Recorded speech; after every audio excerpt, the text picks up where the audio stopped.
Mein Name ist Tobias Schnitzer. Ich bin ursprünglich aus Darmstadt, habe in Heidelberg studiert und bin jetzt seit fast 5 Jahren an der ETH Zürich im Arbeitskreis von Helmer Wennemers und arbeite da an Peptidkatalyse.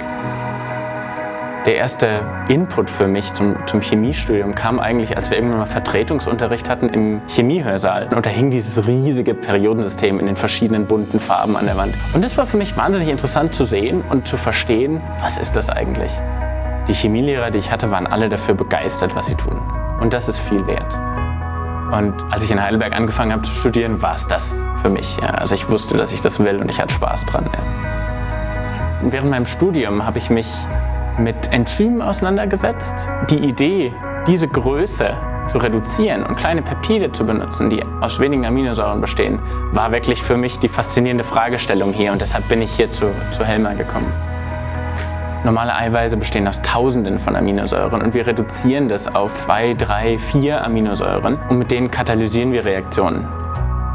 Chemie spielt natürlich eine Rolle in meiner Freizeit. Man schaut sich an, was genau geht da auf einer molekularen Ebene zum Beispiel vor.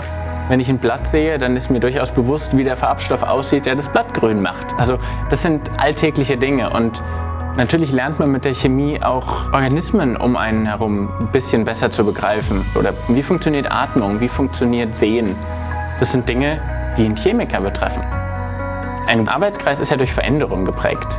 Regelmäßig gehen Doktoranden, regelmäßig kommen neue Doktoranden dazu. Wenn dann bestimmte Personen gehen, die für bestimmte Aufgaben zuständig waren, für Instrumente etc., dann fällt plötzlich die Kompetenz weg. Und das ist wirklich ein Vorteil von Heidolf. Der Roti ist angekommen und wir haben ihn benutzt.